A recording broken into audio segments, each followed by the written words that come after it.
comigo, queridos, em Hebreus 11. Vamos ler o restante do capítulo. A fé tem que ser colocada em Deus, queridos, para que você encontre descanso. Porque senão você vai se frustrar. Se colocar a fé na sua vontade, no seu desejo, porque muitas vezes a sua vontade, o seu desejo, não é o melhor e, pelo contrário, muitas vezes é ruim para você. E Deus quer te poupar disso. Hebreus 11, verso 32. Que mais direi? Não tenho tempo para falar de Gideão, Baraque, Sansão, Jefté, Davi, Samuel e os profetas, os quais, pela fé, conquistaram reinos, praticaram a justiça, alcançaram o cumprimento das promessas que Deus disse, fecharam a boca de leões, apagaram o poder do fogo, escaparam do fio da espada, da fraqueza tiraram força. Olha aí a fé, da fraqueza ela tira força. Tornaram-se poderosos na batalha e puseram em fuga exércitos estrangeiros. Houve mulheres que pela ressurreição tiveram de volta os seus mortos. Até aqui, queridos. Essa aqui é a fé que muitas vezes é ensinada por aí. A fé da vitória, a fé da conquista, a fé da ressurreição, a fé de que você vai botar para correr os exércitos estrangeiros. Lindo, né, queridos? Agora ignora a outra metade da Bíblia. Continuando aí, queridos. Ainda no verso 35, vamos ler de novo. Houve mulheres que pela ressurreição tiveram de volta os seus mortos. Mas a fé não é apenas isso, e continua. Uns foram torturados e recusaram ser libertados para poderem alcançar uma ressurreição superior. Outros enfrentaram zombaria e açoites. Outros ainda foram acorrentados e colocados na prisão, apedrejados, cerrados ao meio, posto à prova, mortos ao fio da espada.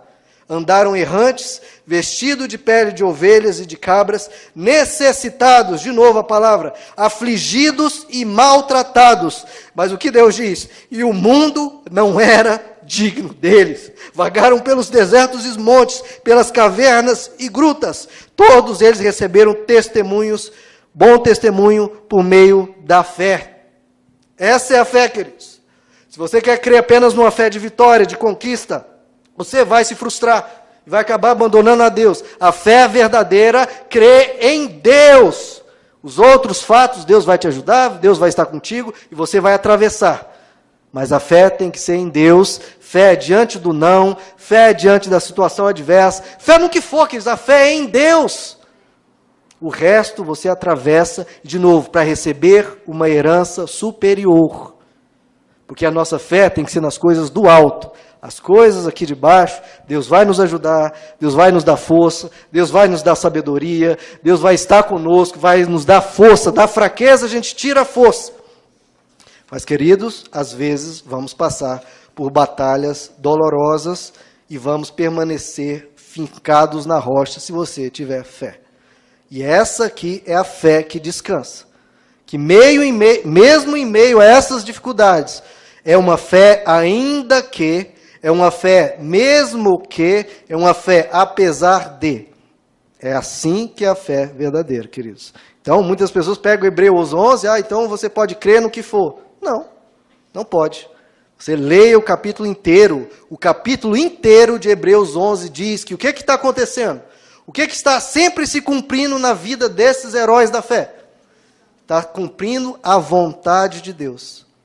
Sempre, Hebreus 11 todinho, o que está acontecendo é a vontade de Deus. E bem-aventurados são aqueles que desejam essa vontade de Deus e que confiam nessa vontade de Deus. Porque o que vai acontecer é a vontade de Deus. Agora, se você quiser crer em outra coisa, aí você vai se frustrar. Agora, se você crê, Deus, eu coloco minha vida em tuas mãos, me guia aonde o Senhor quer. Por tempestades, por vales, da sombra da morte, por deserto, o que for, mas eu permaneço em ti. Essa é a fé verdadeira. Aí você pensa, então eu não vou ser abençoado? Vai, irmão, claro que vai, de inúmeras maneiras. Só, como diz lá em Hebreus 11, diz, sem fé é impossível agradar a Deus, porque quem crê nele tem que crer que ele existe e que ele é galardoador, recompensador dos que o buscam. Ele vai te abençoar, ele vai te iluminar, vai te orientar e vai te recompensar. Mas muitas vezes não é com o que você quer. É com o que Ele quer para você, com o que Ele vê que é o melhor para você. Com isso Ele vai te recompensar. Não é exatamente com o que você quer, mas é com o que Ele quer. E se alguém falar, mas aí é ruim, bom, aí você que sabe. Se você confia em Deus ou não, confia no que Ele quer. Nós temos que aprender de novo a descansar na vontade de Deus. Essa é a oração do cristão verdadeiro. Pai, se for possível, afasta de mim esse cálice. E você pode ter certeza, meu irmão, que o maior interessado em afastar esse cálice, essa dor da sua vida, é Deus. Muito mais do que você, porque Ele te ama mais do que você mesmo se ama. Mas às vezes é necessário. Às vezes você vai precisar aprender a crer, a precisar aprender a descansar e a obedecer. E a gente tem que ter essa coragem, essa confiança de dizer, Pai, seja feita a tua vontade. E depois que Jesus orou dessa forma, suando sangue em lágrimas, ele diz para os discípulos, vocês ainda dormem em descanso, chegou a hora, eis que o Filho de Deus está sendo entregue na mão de pecadores. Ele se submeteu a isso, queridos. E se você passar por isso, ainda assim confie em Deus, ainda assim permaneça com Ele, porque depois, meu irmão, que você atravessar a dor, que atravessar o martírio, o sofrimento, vem uma ressurreição. Sempre depois vem um porquê, tem uma ressurreição. Então o que eu te desafio, meu irmão, é não orar, eu determino, eu declaro, dando ordens a Deus. O que eu te desafio a orar é orar o Pai Nosso, que é o modelo de oração, que quando perguntaram, Senhor, como que nós oramos? A gente ora determinando? A gente ora declarando, dando ordens? Jesus falou, não, vocês orarão assim.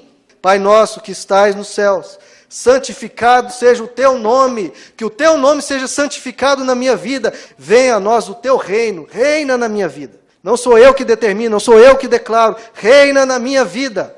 Seja feita a tua vontade, como assim na terra, como é no céu. Você quer que na sua vida seja reinado por Deus, assim como no céu Deus determina, assim como Deus no céu é Deus que declara, é Ele que determina, você pede, Senhor, a tua vontade seja na minha vida. E por aí vai todo o Pai Nosso. Então, queridos, é assim que nós temos que orar, seja feita a tua vontade. E o que significa descansar? Vamos voltar lá para Hebreus 4, por favor, queridos.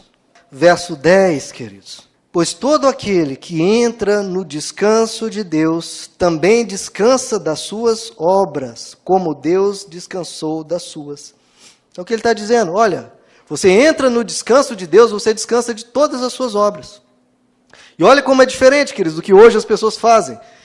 Espiritualmente falando, você não precisa fazer nada para ser abençoado.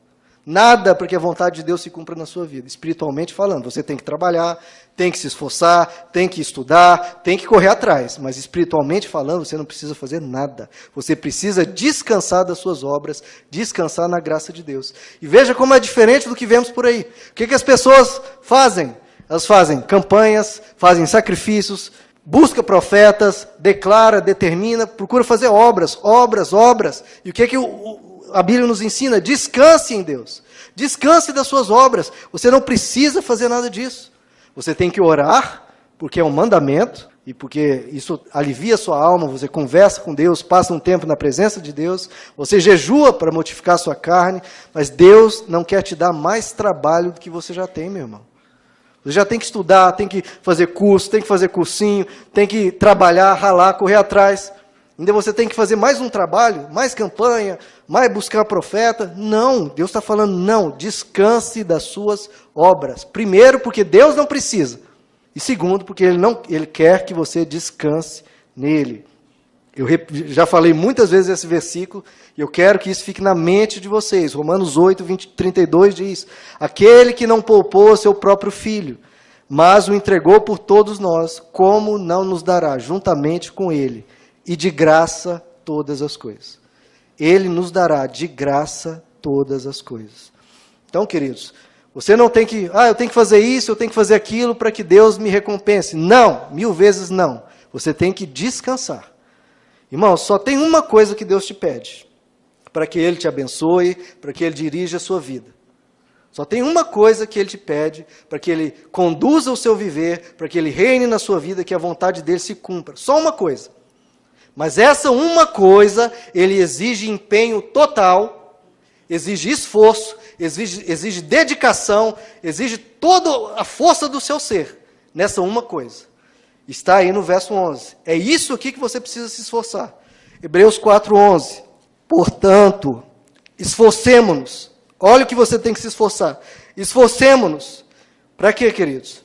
Por entrar nesse descanso. Então, o que Deus quer que você se esforce? Que você lute, que você se dedique. Para quê? Você vai se esforçar para aprender a descansar. Esse é o esforço, esse é o trabalho que Deus quer que você faça, que você descanse. E como é difícil, queridos, nós sabemos como é difícil, diante de algumas situações, nós descansarmos. Por isso que ele diz, vai ser necessário um esforço. Vai ter que ter muito esforço para você crer de tal maneira para descansar nele. Mas esse é o esforço. Não é, de novo, esforço para fazer campanha, para buscar profeta, nem para declarar, nem determinar nada. O seu esforço é para entrar nesse descanso. Se você passa por uma situação difícil, adversa, se esforce nisso, para entrar nesse descanso. Porque quando Deus vê descanso, Ele vê fé. Verso 15, capítulo 4. Verso 16, fechando toda essa questão do descanso que ele elaborou no capítulo 3 e 4, ele fecha. Assim, com esse descanso, com essa fé, com essa confiança, aproximemo-nos do trono da graça com toda a confiança, a fim de recebermos misericórdia e encontrarmos graça que nos ajude no momento da necessidade. Então você se aproxima com confiança, com descanso, com entrega, e pede ao Senhor, Senhor, tenha misericórdia, não é determinar, é Senhor, peço misericórdia, peço a tua graça, porque o Senhor me ajude no momento de necessidade. Como um filho chega para um pai. Um filho não chega para um pai dando ordens, nem determinando o que vai acontecer, mas chega diante do pai, conversando e confiando nele. Vamos ler esse último verso de Hebreus 3, verso 1. Então, onde está o nosso descanso, queridos? Onde está o nosso sábado? Onde que a nossa alma pode repousar? Onde que nós encontramos o esconderijo do Altíssimo? Onde que está a sombra do Onipotente para nós descansarmos? Onde que está o sábado para a nossa alma? Que não é um descanso físico, não é o descanso da conquista, é o descanso para a alma. Hebreus 3, verso 1. Portanto, santos irmãos, fixem os seus pensamentos, a sua fé, a sua confiança, o seu descanso em Jesus. É nele, não é no resultado, não é na sua vontade. Confie em Jesus, apóstolo e sumo sacerdote que confessamos. É em Jesus, queridos.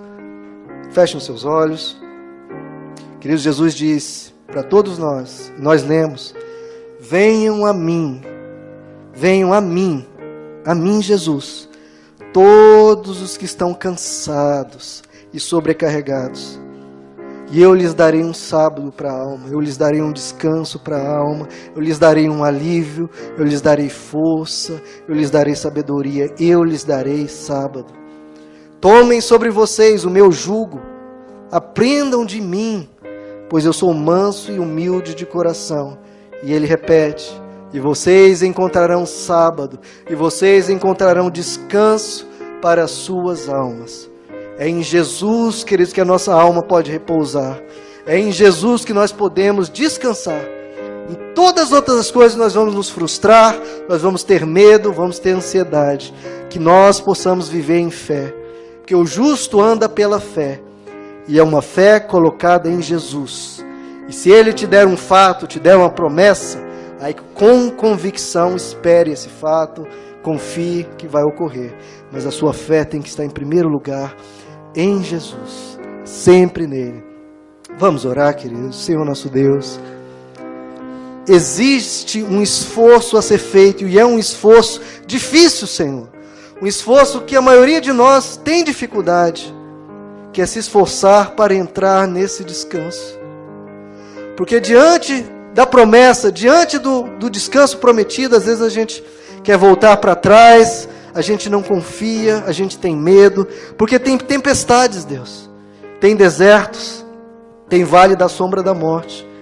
E como nós vamos conseguir descansar vendo isso, Senhor? Vendo esse vale, vendo esse deserto, vendo essa tempestade, andando sobre as águas, como é que nós não vamos afundar? E o Senhor diz para fixarmos nosso olhar em Ti. Ajuda-nos, Senhor, a não tirar o nosso olhar do Senhor, que a gente olhe para Ti, autor e consumador da nossa fé. O autor e consumador da nossa fé, para que a gente encontre esse descanso para fazer essa travessia, o descanso para atravessar esse deserto. Oh Deus, dá esse descanso na alma de cada um, que é um descanso que nós tanto anseiamos, que nós tanto precisamos, Pai. O Senhor sabe das perdas que tivemos, das lutas que estamos tendo, Pai. Nós precisamos de descanso, nós precisamos tirar da fraqueza a força. Nós precisamos da sabedoria que às vezes nós não temos, e a Tua palavra diz para pedirmos sabedoria a Ti. Então nós pedimos sabedoria também, e que a gente encontre esse descanso, Pai, em meio ao que vier, apesar de, mesmo que a gente esteja firmado na rocha que é o Senhor, e aí nenhuma tempestade nos derrubará, não nos fará cair.